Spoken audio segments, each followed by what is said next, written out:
you want your whole face or just what you're doing? That's what I'm doing.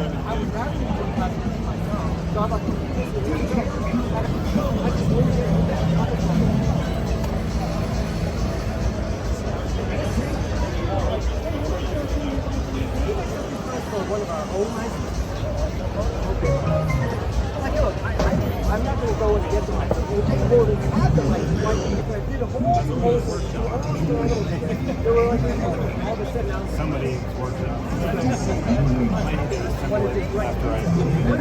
Oh my goodness. Nice. This is really nice. It's beautiful. Yes. Oh my goodness. Like this.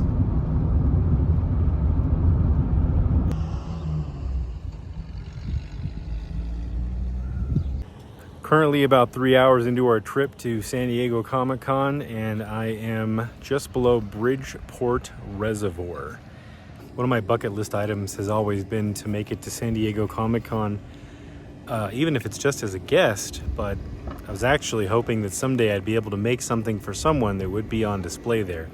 And it just so happens that this year, that dream happened.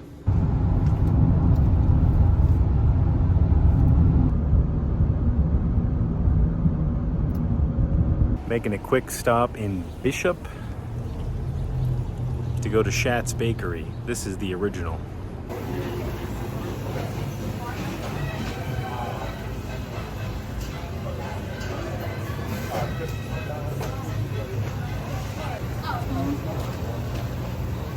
Lily's Roadhouse, Channel 61 and in Sirius XM app.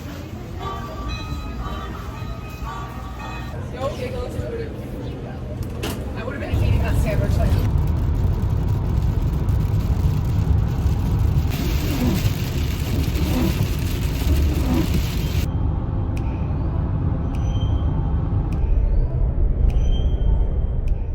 San Diego. We made it after an 11-hour drive and thankfully a good night's sleep. Mrs. Euler's Workshop and I headed over late Wednesday morning to help InArt Collectibles set up their displays on the floor of the con in the Toynami booth, which was really cool. We were actually sharing booth space with Toynami and ECC Collectibles. Didn't know that till I got there, but I'm so happy because I had so many good experiences as a result of that. I'll elaborate more on that later.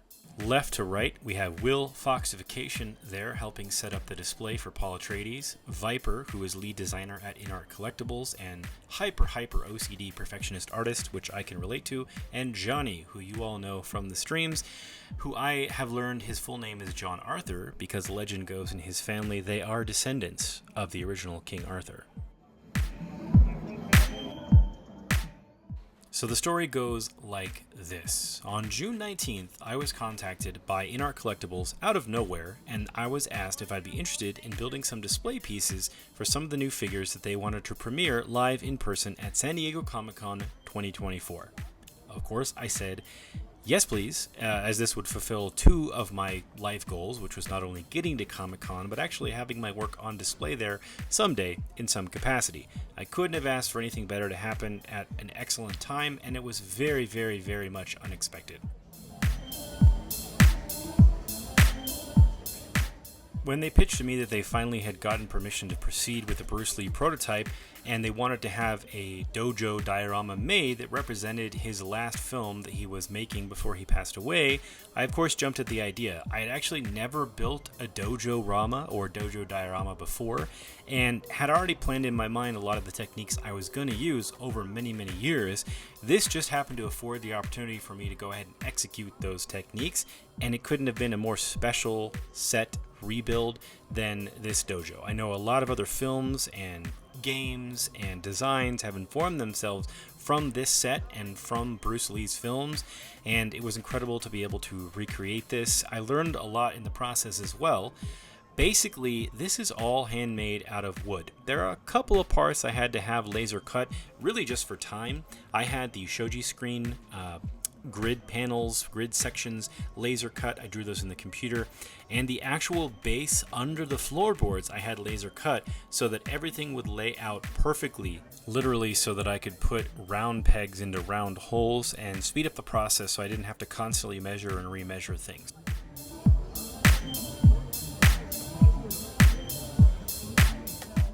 I used 5 different colors of paint. Yes, paint, not stain, on this wood. I find that in this scale, using stain sometimes doesn't look correct, especially when you light it or have light upon it, because it's oily. It doesn't necessarily look right in this scale. So I find that brushing on and wiping off paint using rubbing alcohol to achieve a weathered effect, and then lightly sanding the paint to get the different variations that I got to make it look like it was worn and worked or hand worked and had been lived in space, is basically the way I went about achieving all the different colors and textures that you see.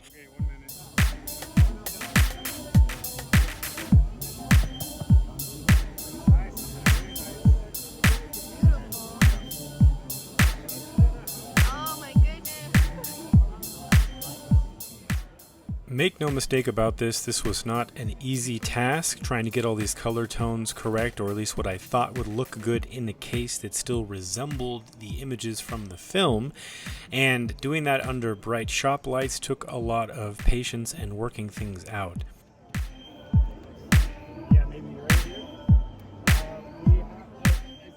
There was a lot of fitting and refitting. A lot of the pieces I had to paint or stain with paint separately before I glued them down, especially the floorboards. They were all individually painted before being glued down. Just a little tip too, if you're using lots of wood or thin pieces of wood, I actually try to minimize my use of water-based wood glues like white glue and specifically wood glues, because it tends to curl thin pieces of wood, especially balsa wood, of which there is no balsa wood in this diorama. There is basswood, as well as 4 or 5 different types of hardwood integrated into this.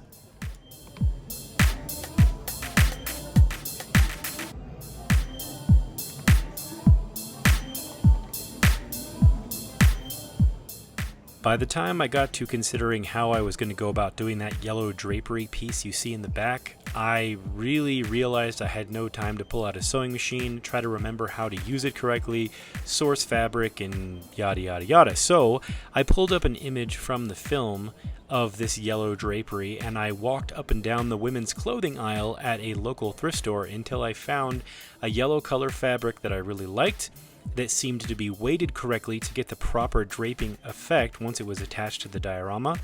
And I just cut out a piece of fabric and retrofitted it so that it fit and it was nice and stable. I even sewed the back of it together so that it wouldn't budge once it was sitting there and couldn't be jiggled out of place.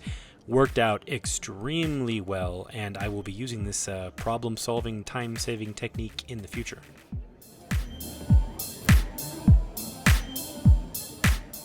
This was an amazing experience. Thank you again to Queen Studios / InArt Collectibles / Stone Row Collectibles and Toynami for facilitating the fact that I even got to participate, let alone attend San Diego Comic-Con. In the next video, I'll show you what I made for that Michael Jackson figure.